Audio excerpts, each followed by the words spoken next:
هر چقاس رنگ پاییز وسا زر و کسکاتی جی هبه يعني از بخوا جهاوینش بخارك گل که حز دکم از باور دکم گل که تماشاوان مجی همان هسته اوجی دفکرن دوان در باسبونا دم سالان داشی هنک نخوشین درتی نخوشین درونینه یا راست جوه نخوشین رد بجن کو به حال بون وستاندن یا جن بجن نخوشینا زوستانه جبر کو نه ام طاف دبینن یا جسده می گلک هنه یا جبر کو ام حز جناکن هنک تشت نخوشین لمروا پیدا دبن هر چقاس وقت دمکی خویا بکن جی مرو نخوازه مرو نخوش بکن و مرو خوازه هر تن باش ببینه ایرو نوچگانا ما حنیفه لسر وی مسئله وی مجار زلال کر کام هرن هکل سر وجی چی بتشتکی وسا مرو چاو خود کاره خوش وی نخوشین رزگار بکه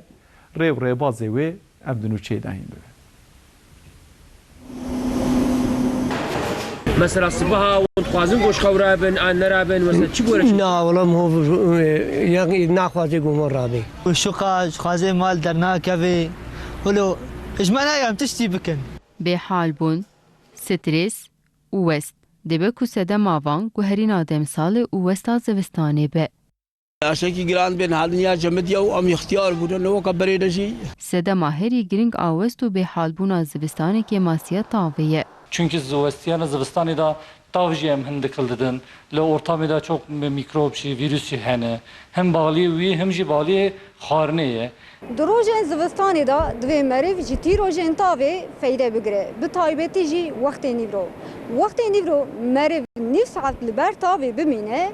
Tîrojên tavê hem însan bextewar dike û hem jî însan bêtir xwe baş hîs dike.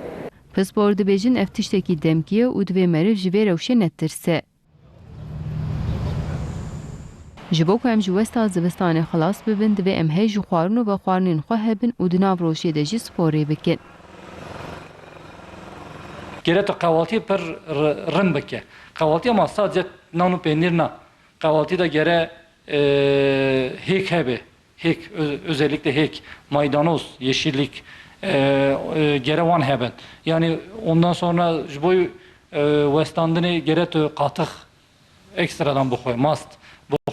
هر و حالوگوری شیرت آپسپوران دبیم خواهرنیم کته ده ویتامین دیه هی بخون و هاوی ناجی تیرا خود در کبین بر تاوه معسی هندر معسی داجی هم ده ویتامینی هی هم اومگا هی جبو yorgunluğu bire yani خارنی زوستانی خدای تعالی جبوی وستاندن زوستانی aslında çekiriye mesela C vitamini portakal zamanı ve zıvıstani diye çünkü zıvıstani ihtiyacıma C vitamini heye, D vitamini heye ve xarname göre düzenli bu. جبلی وان حمود تشتان دوی مریف تیرا خوا آویجی و خواه.